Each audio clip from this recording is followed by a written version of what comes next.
Some people know me as the CD7 guy. I don't know if y'all are familiar with my Facebook post over there in the CDs. Yeah, I'm like the rabble rouser, I'm the loudmouth, I'm the jarhead in the corner who doesn't have enough crayon. I love life. Right? I love life. Life is precious. Life is fleeting. And the Bible describes life as a mist, as a vapor, that it's here and it's gone. Right? But it also describes that we have a creator. We have a creator that demands justice from our magistrates. The book of Isaiah, I believe it is, says that justice and only justice shall you pursue. He's not talking to you and me. He's talking to the magistrates. He's talking to the king. He's talking to the governor. He's talking to the president. They have a duty, like Romans 13 says, to bear the sword, to not coddle the evildoer, not dismiss the evildoer, to terrorize the evildoer.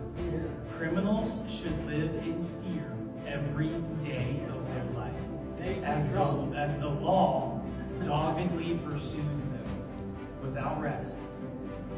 Now what we have a certain situation here in our district, CD7, where those who are in power are usurping power and actually destroying people's opportunity to vie for a better life for themselves and their children.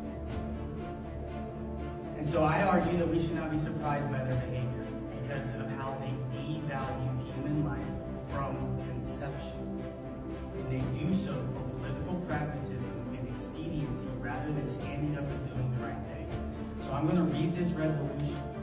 And I want you guys to think about the preamble to the Declaration of Independence. It says, we hold these truths to be self-evident that all men are created equal, right? You're all equal before God. But then it goes on to say that governments are instituted among men to protect what? Life, liberty, and the pursuit of happiness. Which, when that was written, originally meant the ownership of property, right? So it's not just the pursuit of whatever makes me feel good. The Constitution does not endorse wicked behavior. So this resolution says, I move that this precinct caucus support the following resolution. 1, guarantee the right of life of every preborn human being in the state. 2, provide equal protection of the laws to every preborn human being in the state. 3, immediately abolish the murder of preborn human beings by abortion in the state. And 4, maintain an abortion-free state. A resolution explaining that public policy permitting abortion is in violation of the God-given inherent right to life described in the Declaration of Independence and preserved by the Constitution of the United States, explaining that the Supreme Court of the United States has violated the Constitution of the United States, calling on the Republican Party to seek to immediately abolish abortion. Whereas all human beings are created in the image of God and are thus endowed by their Creator with an unalienable right to life. The government cannot take this away. And whereas governments are instituted by God among mankind, being charged with the duty to secure and protect the right to life and establish justice for all.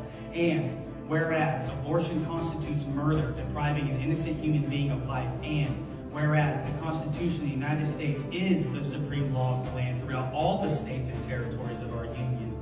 And whereas the Constitution of the United States mandates that no state shall deprive any human being of life, liberty, or property without due process of law, nor deny to any human being within its jurisdiction the equal protection of the laws. That's the 14th Amendment. Whereas Article 1, Section 7 of the Minnesota Constitution states no person shall be deprived of life, liberty, or property without due process of law. Whereas Minnesota Statute 609.185 defines murder in the first degree, whoever causes the death of a human being with premeditation and with intent to effect the death of the person or of another.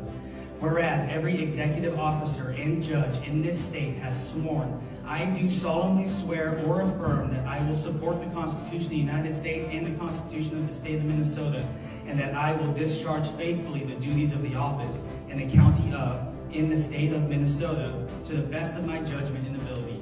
And whereas, by allowing the murder of innocent preborn human beings by abortion to go unabated and unpunished, particular Minnesota counties and the whole government of the state of Minnesota have abandoned their most basic moral duties and legal obligations, and whereas by falsely claiming the right to murder one's child by abortion is a right protected by the Constitution of the United States, the Supreme Court of the United States has willfully and egregiously perverted the meaning of the Constitution. And whereas any statute, court opinion, or executive order purporting to legalize the murder of a class of human beings clearly and egregiously violates the Constitution of the United States and the Minnesota Constitution and the higher divine law of God. And whereas public officials in Minnesota are bound by solemn oath and moral duty to provide the equal protection of the laws to all human beings in Minnesota and comply with the Constitution of the United States. And whereas the platform of the Minnesota Republican Party, this was originally written in 2018, so states, 1, Republicans believe that every innocent human being, born and unborn, has an inalienable right to life from conception to natural death. What did they remove from the national GOP platform this last election cycle? That precise clause. The Republican Party is now center-left on life. Now therefore be it resolved by the Minnesota Republican Party that we insist, we don't ask, we insist that every public official in the state, elected and appointed, including but not limited to county sheriffs, city police chiefs, peace officers, district attorneys, and judges, exercise their authority as appropriate in their respective jurisdictions to, 1, guarantee the right of life of every preborn human being in the state. 2, provide equal protection of the laws to every preborn human being in the state.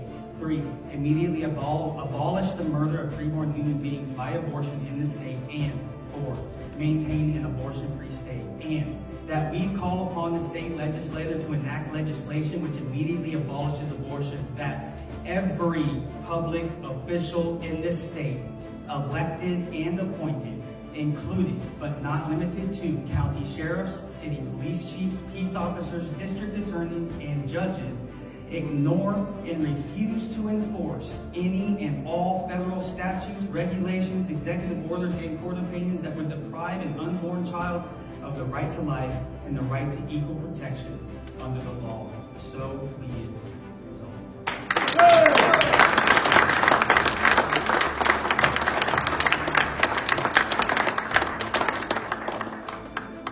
I say all this to explain to you the paradigm we find ourselves in. National right to life, Minnesota Concerned Citizens for Life, Students for Life, your mainstream pro-life movement opposes this. They fundraise to oppose equal protection. Kristen Hawkins is a liar. She's a grifter. She's building a $388,000 Teton Mountain right now off the blood of the babies she purports to try to protect. Every year these groups come out and they fundraise on perpetually fighting to end the slaughter. And they put forth bills that have written into the law that say nothing in this bill is to be construed as to charge the mother with the death of her unborn child. So even if the mother violates the law, they give her legal immunity in the legislation. And at AmFest, Charlie Kirk's TV USA Big Festival every year, Kristen Hawkins and Students for Life of America were handing out placards, little postcards. And I want you to listen carefully to the language. They said, should a woman face jail time for procuring an illegal abortion? Should a criminal face jail time? Well, yes. Flip it over, it says no, women should not face jail time for procuring. It's their words, not mine. And I say all this as a United States Marine who served in Iraq and Afghanistan, lost friends like that other gentleman was talking about. And I don't think that we're prepared as people, my countrymen, I don't think that we're prepared to say the child is not a person. And if it is a person, then the 5th and the 14th Amendments apply, and so does the death. Amen.